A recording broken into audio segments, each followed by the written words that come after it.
IPO corner में आपका स्वागत है। आपके साथ मैं हूं अभिषेक सत्यव्रतम और आज से एसआरएम कॉन्ट्रैक्टर्स का आईपीओ खुल गया है। कंपनी की 130 करोड़ रुपए जुटाने की योजना है और ये कंपनी जम्मू कश्मीर बेस्ड है। वहां पे ये काम करती है मुख्यतः और वहां पर रोड बनाने का काम करती है, टनल बनाती है, ब्रिज बनाती है, सरकार के रेजिडेंशियल कमर्शियल हाउसिंग का भी काम करती है। तो पूरी तरह से कह सकते हैं कि इंफ्रा प्ले है एसआरएम कॉन्ट्रैक्टर्स। 2008 में इस कंपनी की शुरुआत हुई है और अगर हम इसके इशू प्राइस की बात करें तो 200 से लेकर 210 रुपए का इसका प्राइस बैंड है और 130 करोड़ रुपए का इशू साइज है। एंकर निवेशकों से इसने 39 करोड़ रुपए जुटाए हैं और इस आईपीओ की खास बात यह है कि यह पूरी तरह से फ्रेश इशू है, यानी कि पूरी तरह से जो पैसे होंगे वो कंपनी के अंदर आएंगे। तो कंपनी कैसी है, कितना दमखम है, वैल्यूएशन किस तरह से है और क्या इसमें आपको पैसे लगाने हैं या फिर नहीं लगाने हैं, लिस्टिंग गेन होगा या नहीं होगा, इन तमाम मुद्दों पर चर्चा करने के लिए एक बार हमारे साथ फिर से जुड़ गई हैं हिम सिक्योरिटीज की आस्था जैन। आस्था जी, बहुत शुक्रिया, आपका स्वागत है इटिनो स्वदेश पर। पहले तो कंपनी के बारे में बताइए आस्था जी, ये किस तरह की कंपनी है? क्या ये ईपीसी प्लेयर है?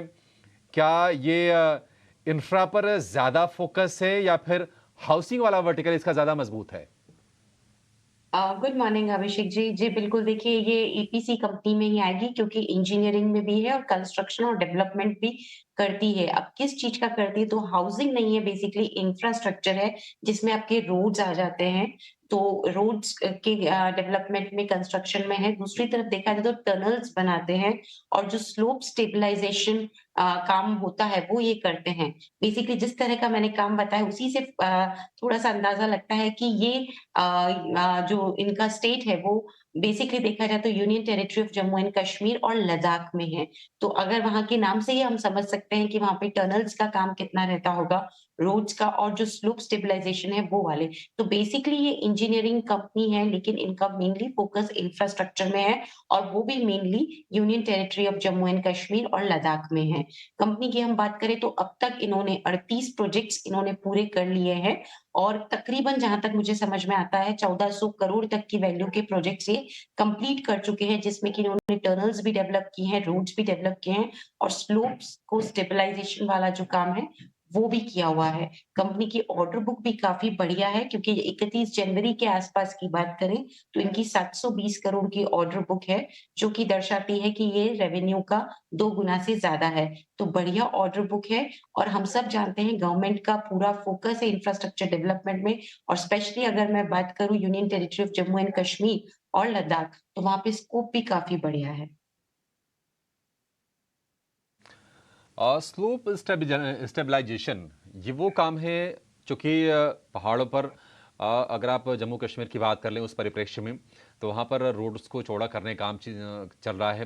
तो पहाड़ों को जब काटा जाता है तो स्लोप को जो मेंटेन करने के लिए, उसको स्टेबल रखने के लिए जो टेक्निक लगाई जाती है उसको स्लोप स्टेबलाइजेशन कहते हैं और उसमें इस कंपनी को महारत हासिल है। आस्था जी, अब ये बताइए कि कंपनी आपको कैसी लग रही है? हालांकि इशू साइज काफ़ी छोटा है, 130 करोड़ रुपए का ही है। क्या इसमें पैसे लगाने हैं? क्योंकि काम तो देखिए ठीक है और निश्चित तौर पर जैसे-जैसे समय बीतेगा कंपनी के लिए मौके भी बढ़ते जाएँगे। और चूँकि एक स्टेट तक ये कहीं न कहीं अभी सीमित है, तो वहाँ पर इनको मौके अच्छे मिलेंगे आगे, ऐसा उम्मीद करके हम चल रहे हैं। जी बिल्कुल, देखिए एक ही स्टेट तक सीमित है और जम्मू एंड कश्मीर की हम बात करें और लद्दाख की बात करें तो वहाँ पे काम तो काफ़ी बढ़िया है। तो एक तरह से काम इनका अच्छा है, कंपनी बढ़िया लगती है। फाइनेंशियल स्टेटमेंट्स भी जो हम एनालाइज़ करते हैं, वहाँ पे भी जो ग्रोथ आई है, बढ़िया ग्रोथ है कंपनी की लास्ट 2 सालों की सीएजीआर की मैं बात करूँ तो बढ़िया ग्रोथ कंपनी ने दिखाई है। मार्जिन्स की बात करें तो मार्जिन्स मुझे ठीक-ठाक लगे, मार्जिन्स बहुत ज़्यादा नहीं है, लेकिन ग्रोथ वाइज़ काफ़ी बढ़िया ग्रोथ है। दूसरी तरफ देखा जाए तो महारत हासिल है इनको क्योंकि इनका ट्रैक रिकॉर्ड लंबा है और जो जम्मू और कश्मीर इस तरह के स्टेट्स में जिस तरह का महारत चाहिए वो इनके पास काफ़ी अच्छा है। वर्किंग कैपिटल इंटेंसिव ये बिज़नेस रहता है, वर्किंग कैपिटल की बहुत रिक्वायरमेंट रहती है, तो वो एक ज़रूर पॉइंट है और इसी वजह से जो ये फंड्स भी उठा रहे हैं, पूरा फ्रेश इश्यू है 130 करोड़ का, तो कुछ वर्किंग कैपिटल को फंड करेंगे, कुछ रीपेमेंट और प्रीपेमेंट ऑफ डेट करेंगे और कुछ ये मशीनरी खरीदने के काम में इश्यू प्रोसीड्स को लगाएँगे। तो इस वजह से इनका जो फ्रेश इश्यू है, उसका इस तरह से विभाजन हुआ है। अब देखा जाए तो कंपनी बढ़िया लगती है, ग्रोथ अच्छी है और ऑर्डर बुक भी बढ़िया है क्योंकि अभिषेक जी ऑर्डर बुक काफ़ी ज़्यादा मायने रखती है। जब तक ऑर्डर बुक स्ट्रॉन्ग नहीं हो, आगे की रेवेन्यू विजिबिलिटी पता नहीं चलती है। तो यहाँ पे 2.5 टाइम्स ऑफ जो FY 23 के रेवेन्यू है, उसका 2.5 गुना ज़्यादा अभी ऑर्डर बुक है। तो रेवेन्यू विजिबिलिटी भी अच्छी लगती है। देखिए मार्केट्स के मूड और माहौल के हिसाब से अभी हमें रेटिंग यहाँ पे देनी पड़ेगी। तो सब्सक्राइब की तो मैं रेटिंग दे रही हूँ, लेकिन इसमें लिमिटेड लिस्टिंग गेन होंगे क्योंकि छोटा-सा इश्यू है, इश्यू बहुत छोटा है।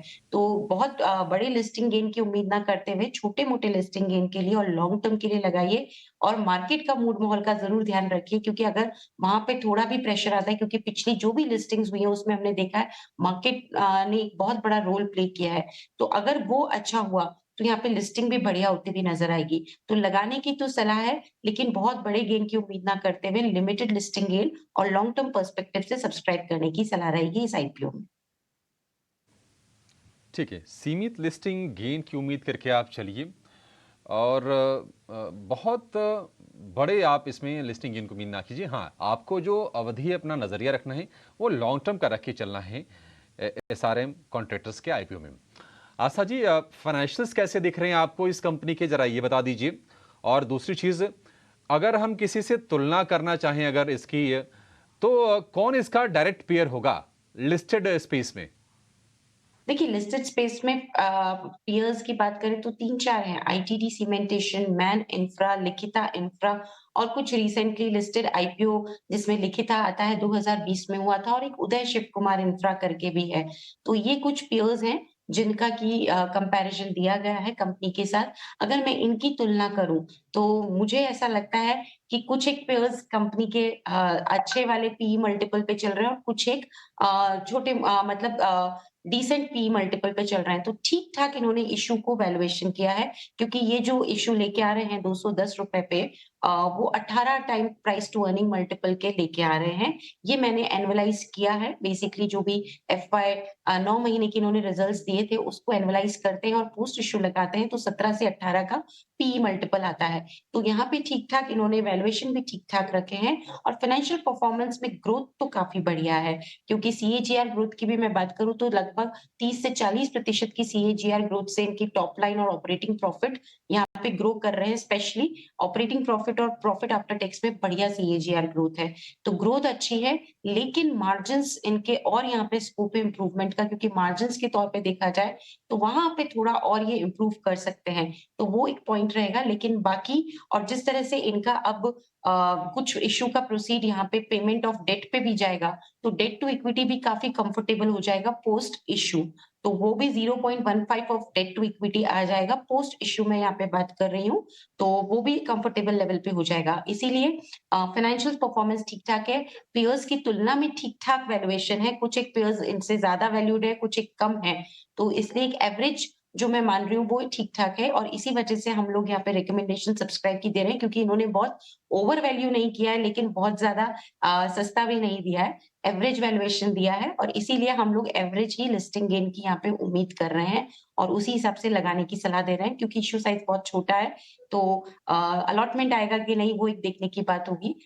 उसका ज़रूर एक पॉइंट रह सकता है। बिल्कुल वो पॉइंट रहेगा। 130 करोड़ रुपए का जब इशू हो और देश में 140 करोड़ लोग हों, फिर अलॉटमेंट में मुश्किल तो होगी ही।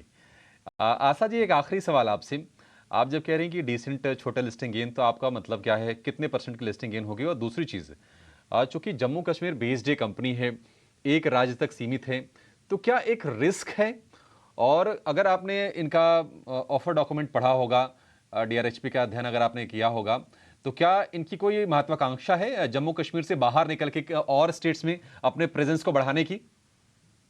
जी, देखिए बिल्कुल, ये एक तरह से पॉइंट जो है ना वो पॉज़िटिव भी होता है और नेगेटिव भी होता है क्योंकि कॉन्सन्ट्रेशन ऑफ वर्क हो जाता है अगर आप एक ही स्टेट में हैं।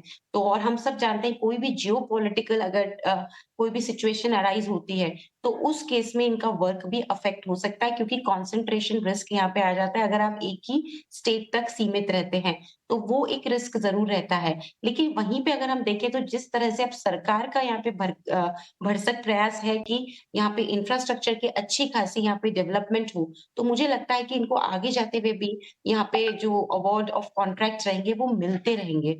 तो एक पॉइंट पे ये रिस्क भी है और एक पॉइंट पे ये पॉजिटिव भी है। तो ये बात ज़रूर है लेकिन मेरे को लगता है ये सब लॉन्ग टर्म में देखने की बातें हैं। शॉर्ट टर्म के हिसाब से अगर हम बात करें तो अभी के मूड माहौल के हिसाब से कोई बड़ी रिस्क तो लग नहीं रही है। लॉन्ग टर्म में ये एक रह सकती है रिस्क, लेकिन फिर भी मुझे ऐसा लगता है कि यहाँ पे सब्सक्राइब तो कर ही सकते हैं, लेकिन फिर से मार्केट का मूड माहौल अच्छा रहा तो यहाँ पे छोटे-मोटे लिस्टिंग गेन होते हुए नज़र आएँगे।